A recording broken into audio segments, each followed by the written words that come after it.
थांबा जरा, हा व्हिडिओ स्क्रोल करू नका. कदाचित आजचा संदेश तुमचंच आयुष्य बदलू शकेल. शेवटपर्यंत ऐका.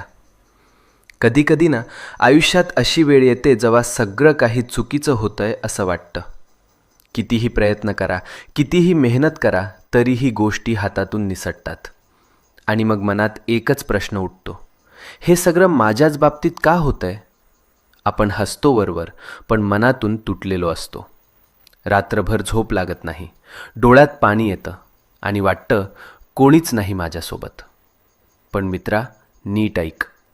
जेव्हा सगळे दरवाजे बंद होतात तेव्हा स्वामींचा दरवाजा उघडा असतो. ही वेळ तुझी शिक्षा नाही, ही वेळ तुझी परीक्षा आहे. आणि परीक्षा जितकी मोठी तितकंच फळही मोठं मिळतं. तू रडलेला प्रत्येक अश्रू, तू केलेली प्रत्येक प्रार्थना आणि तू सहन केलेली प्रत्येक